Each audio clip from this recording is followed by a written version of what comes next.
இந்த வீடியோ வெறும் எஜுகேஷனல் பர்பஸ்க்காக மட்டும்தான். இன்வெஸ்ட்மெண்ட் அட்வைஸாவோ ரெக்கமெண்டேஷனாவோ இதை எடுத்துக்க வேணாம். உங்கள் இன்வெஸ்ட்மெண்ட் டிசிஷனை உங்கள் ஃபினான்ஷியல் அட்வைசர்கிட்ட கேட்டுட்டு எடுங்க. வணக்கம் மக்களே. இன்வெஸ்ட் பண்ணுறதுக்காக ஸ்டாக்ஸ் தேடும்போது கம்மியான ப்ரைஸில் இருக்கக்கூடிய ஸ்டாக்ஸ் தேடுறீங்களா? ஷேர் ப்ரைஸ் கம்மியாக இருந்தாலும் கடன் இல்லாத குவாலிட்டியான ஸ்டாக்ஸாக தேர்ந்தெடுத்து நல்ல கம்பெனிஸான்னு பார்த்து சேல்ஸ் அண்ட் ப்ராஃபிட் நல்லா பண்ணி நல்ல பிஸ்னஸ் growth இருக்கக்கூடிய 7 கம்பெனிஸ் பற்றி தான் இந்த வீடியோவில் பார்க்க போகிறோம். அது மட்டும் இல்லாமல் ஃபண்டமெண்டலி சீப்பாக இருக்கா, எக்ஸ்பென்சிவாக இருக்கா, டெக்னிக்கலி ப்ரீமியமில் இருக்கா, இல்லை டிஸ்கவுண்ட்டில் இருக்கான்னு பார்ப்போம். இதில் ஃபஸ்ட்டு நம்ம பார்க்க போகிற கம்பெனி கிருத்தி நியூட்ரியன்ஸ். இவங்க ஒரு ஸ்மால் கேப் கம்பெனி. இவங்க சோயாபீன்ஸ்லேருந்து குக்கிங் ஆயில் மேனுஃபேக்சர் பண்ணுற பிஸ்னஸில் இருக்காங்க. ஐடிசி, நெஸ்லே, சன்ஃபார்மா மாதிரியான கம்பெனிஸ்க்கு இந்த ஆயிலை விற்கிறாங்க. இந்தியா மட்டும் இல்லாமல் வேர்ல்டு வைடாக எக்ஸ்போர்ட்டும் பண்ணுறாங்க. இவங்களோட ப்ராஃபிட் அண்ட் லாஸ் ஸ்டேட்மெண்ட் பார்க்கும்போது சேல்ஸ் நல்லாவே மெயின்டைன் பண்ணிட்டு இருக்காங்க, ப்ராஃபிட்ஸும் நல்லாவே ஜென்ரேட் பண்ணிட்டு இருக்காங்க. இவங்களோட பேலன்ஸ் ஷீட் பார்க்கும்போது கூட ரிசர்வ்ஸ் அண்ட் அசெட்ஸ் பாரோயிங்கை விட நல்லாவே அதிகமாக இருக்குது. ஃபண்டமெண்டல் ரேஷியோஸ்னு பார்க்கும்போது ROE 18.7%லையும் ROCE 24.5%லையும் ரொம்பவே சூப்பராக இருக்குது. ஸ்டாக் பிஇன்னு பார்க்கும்போது 11.5ல் இருக்குது. இது இண்டஸ்ட்ரி பிஇ 10 இயர் மீடியன் பிஇயோட ரொம்ப கம்மியாக தான் இருக்குது. இவங்க இந்த கம்பெனிக்கு கடன் சுத்தமாக கிடையாது. ப்ரமோட்டர் ஹோல்டிங் 66% வச்சுருக்காங்க. ஃபண்டமெண்டலி கிருத்தி நியூட்ரியன்ஸ் இப்போ சீப்பாக தான் இருக்குது. டெக்னிக்கல் அனாலிசிஸ்னு பார்க்கும்போது ஆல் டைம் ஹையான ₹166 60% கிட்ட ஃபால் ஆகி டெக்னிக்கலி டிஸ்கவுண்ட்டில் தான் ட்ரேட் ஆகிட்டு இருக்கு. இந்த லிஸ்ட்டில் நம்ம ரெண்டாவதாக பார்க்கக்கூடிய கம்பெனி சின்காம் ஃபார்முலேஷன்ஸ். இது ஒரு ஸ்மால் கேப் ஃபார்மா கம்பெனி. 400க்கும் மேற்பட்ட ஜென்ரிக் ட்ரக்ஸை 15 நாடுகளுக்கு மேலே எக்ஸ்போர்ட் பண்ணிட்டு இருக்காங்க. இவங்களோட ப்ராஃபிட் அண்ட் லாஸ் ஸ்டேட்மெண்ட் பார்க்கும்போது சேல்ஸ் இயர் ஆன் இயர் நல்லாவே இன்க்ரீஸ் ஆகிட்டு இருக்கு. ப்ராஃபிட்டும் இயர் ஆன் இயர் சூப்பராக ஜென்ரேட் பண்ணிட்டு இருக்காங்க. இவங்களோட பேலன்ஸ் ஷீட் செக் பண்ணும்போது ரிசர்வ்ஸ் 282 கோடியும் அசட்ஸ் 124 கோடியும் வச்சிருக்காங்க. பாரோயிங்ஸை விட ரிசர்வ்ஸும் அசட்ஸும் ரொம்பவே அதிகமாக தான் இருக்குது. ஃபண்டமெண்டல் ரேஷியோஸ்னு பார்க்கும்போது ஸ்டாக் பிஇயான 19.4 இண்டஸ்ட்ரி பிஇயை விட கம்மியாகவும் 10 இயர் மீடியன் பிஇயை விட அதிகமாகவும் இருக்குது. ROE 15.5%லையும் ROCE 18.6%லையும் ரொம்பவே நல்லா இருக்குது. டெப்ட் இவங்களுக்கும் 0 தான். ப்ரமோட்டர் ஹோல்டிங் 50% கிட்ட வச்சுருக்காங்க. ஃபண்டமெண்டலி ஸ்லைட்டாக சீப்பாக தான் இருக்குது. இவங்களோட டெக்னிக்கல் அனாலிசிஸ்னு பார்க்கும்போது ஆல் டைம் ஹையான ₹28 50% கிட்ட ஃபால் ஆகி டெக்னிக்கலி டிஸ்கவுண்ட் ஜோனில் தான் இருக்குது.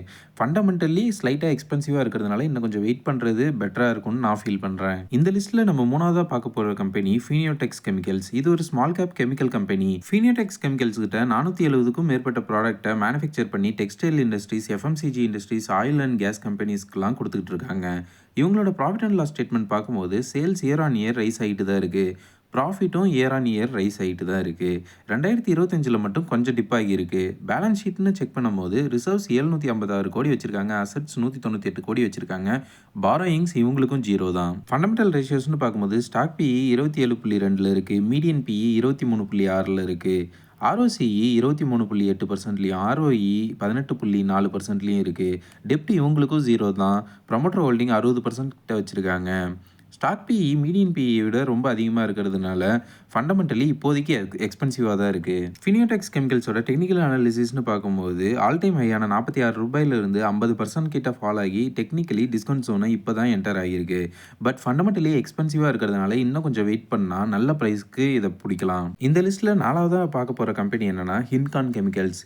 இவங்க ஒரு மைக்ரோ கேப் கெமிக்கல் கம்பெனி. கன்ஸ்ட்ரக்ஷனுக்கு தேவைப்படுற கெமிக்கல்ஸை மேனுஃபேக்சர் பண்ணி சேல் பண்ணிட்டு இருக்காங்க. இவங்களோட ப்ராஃபிட் அண்ட் லாஸ் ஸ்டேட்மெண்ட் பார்க்கும்போது சேல்ஸ் ஆவரேஜாக தான் இருக்குது, ப்ராஃபிட்ஸும் கொஞ்சம் டிப்பாக தான் போயிட்டுருக்கு. இவங்களோட பேலன்ஸ் ஷீட் பார்க்கும்போது ரிசர்வ்ஸும் அசட்ஸும் பாரோயிங்ஸை விட ரொம்பவே அதிகமாக தான் இருக்குது.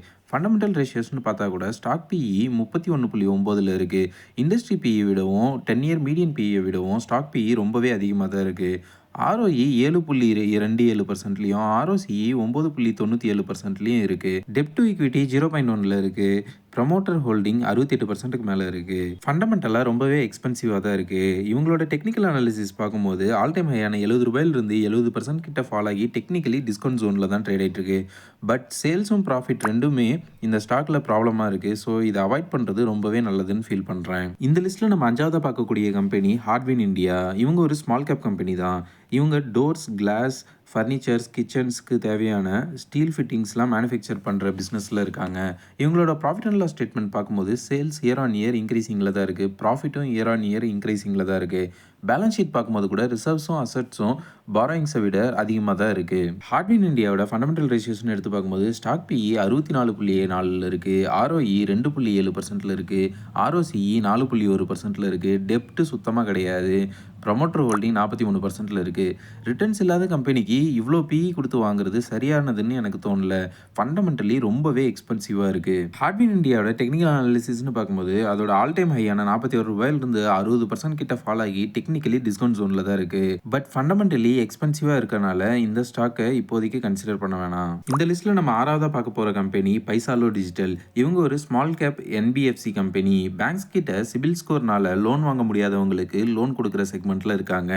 இவங்களோட ப்ராஃபிட் அண்ட் லாஸ் ஸ்டேட்மெண்ட் பார்க்கும்போது சேல்ஸ் இயர் ஆன் இயர் ரொம்பவே சூப்பராக ரைஸ் ஆகிட்டு இருக்கு. ப்ராஃபிட்ஸும் இயர் ஆன் இயர் நல்லாவே ரைஸ் ஆகிட்டு தான் இருக்குது. பேலன்ஸ் ஷீட் செக் பண்ணும்போது ரிசர்வ்ஸ் 1575 கோடி கிட்ட நிறையவே வச்சுருக்காங்க. பாரோயிங்ஸ் என்பிஎஃப்சிக்கு இருக்க தான் செய்யும். பைசாலோட ஃபண்டமெண்டல் ரேஷியோஸ்னு பார்க்கும்போது பிபி 1.89ல் இருக்குது. ஆர்ஓஇ 13.9%ல் இருக்குது. ஆர்ஓசிஇ 13.1%ல் இருக்குது. ப்ரொமோட்டர் ஹோல்டிங்கும் 41% வச்சுருக்காங்க. ஆனால் இதில் என்ன முக்கியமாக பார்க்கணுன்னா 22% ப்ளச் பண்ணி வச்சுருக்காங்க. அது ஒரு நெகட்டிவ் சைன் தான். ஃபண்டமெண்டலி எக்ஸ்பென்சிவாகவும் இருக்குது. ப்ரொமோட்டரும் ப்ளச் பண்ணியிருக்காங்க. பைசாலோட டெக்னிக்கல் அனாலிசிஸ்னு பார்க்கும்போது அதோட ஆல் டைம் ஹையான ₹100 75% கிட்ட ஃபால் ஆகி டெக்னிக்கலி டிஸ்கவுண்ட்டில் தான் ட்ரேட் ஆகிட்டு இருக்கு. இந்த கம்பெனியோட ஃபண்டமெண்டல்ஸில் கொஞ்சம் ப்ராப்ளம் இருக்கிறதுனால ரொம்பவே ரிஸ்க் அதிகம் இந்த ஸ்டாக்ல இன்வெஸ்ட் பண்ணுறது. இந்த லிஸ்ட்டில் நம்ம கடைசியாக பார்க்க போகிற கம்பெனி என்னன்னா பஜாஜ் ஹவுசிங் ஃபினான்ஸ் லிமிடெட். இவங்க ஒரு large cap housing finance company. இவங்களோட ப்ராஃபிட் அண்ட் லாஸ் ஸ்டேட்மெண்ட் பார்க்கும்போது சேல்ஸ் இயர் ஆன் இயர் இன்க்ரீசிங்காக சூப்பராக தான் இருக்குது. ப்ராஃபிட்டும் இயர் ஆன் இயர் இன்க்ரீசிங்கில் தான் இருக்குது. பேலன்ஸ் ஷீட் செக் பண்ணும்போது ரிசர்வ்ஸ் நிறையவே வச்சுருக்காங்க. என்பிஎஃப்சிங்கிறதுனால கடன் கொஞ்சம் இருக்க தான் செய்யுது. ஃபண்டமெண்டல் ரேஷியோஸ்னு பார்க்கும்போது பிபி ரேஷியோ 3.71ல் இருக்குது. ஆர்ஓஇ 13.5%லையும் ஆர்ஓசிஇ 9.55%லையும் இருக்குது. ஃபண்டமெண்டலி இந்த ஸ்டாக் கொஞ்சம் எக்ஸ்பென்சிவாக தான் இருக்குது. டெக்னிக்கல் அனாலிசிஸ்னு பார்க்கும்போது ஆல் டைம் ஹையான ₹190 50% கிட்ட ஃபால் ஆகியிருந்தாலும் டெக்னிக்கலி இன்னும் கொஞ்சம் ப்ரீமியமில் தான் ட்ரேட் ஆகிட்டு இருக்கு. ₹70 கீழே வந்தால் தான் டிஸ்கவுண்ட் ஜோனுக்கு வரும். இன்றைக்கி பார்த்த 7 கம்பெனிஸில் நான் 2 ஸ்டாக்கில் ரெகுலராக இன்வெஸ்ட் பண்ணிகிட்டு இருக்கேன். ஒன்று கிருத்தி நியூட்ரியன்ஸ், இன்னொன்று சின்காம் ஃபார்முலேஷன். நான் எதிர்பார்க்குற ப்ரைஸ் வரும்போது ஃபினிடெக்ஸ் கெமிக்கல்ஸ்லையும் பஜாஜ் ஹவுசிங் ஃபினான்ஸ் லிமிடெட்லையும் இன்வெஸ்ட் பண்ணுவேன். இந்த வீடியோவில் பார்த்த 7 கம்பெனிஸை பற்றி உங்களோட ஒப்பீனியன் என்ன? நீங்கள் அனலைஸ் பண்ணி எதில் இன்வெஸ்ட் பண்ணுவீங்கன்ட்டு கமெண்ட்டில் சொல்லுங்கள். இந்த வீடியோ எஜுகேஷனல் பர்பஸ்க்காக மட்டும்தான், ஸ்டாக் ரெக்கமெண்டேஷன்ஸ் கிடையாது. நீங்கள் இன்வெஸ்ட் பண்ணணும்னு நினச்சிங்கன்னா உங்கள் ஃபினான்ஷியல் அட்வைசரை கேட்டுட்டு இன்வெஸ்ட் பண்ணுங்கள். இந்த வீடியோ இன்ஃபர்மேட்டிவாக இருக்குன்னு ஃபீல் பண்ணிங்கன்னா இந்த வீடியோக்கு லைக் பண்ணிக்கோங்க. மறக்காமல் நம்ம சேனலுக்கு சப்ஸ்கிரைப் பண்ணிக்கோங்க. மறுபடியும் ஒரு அனாலிசிஸ் வீடியோவில் வந்து உங்களை மீட் பண்ணுறேன். அன்டில் தென் பை ஃப்ரம் பங்குச்சந்தை பட்டதாரி.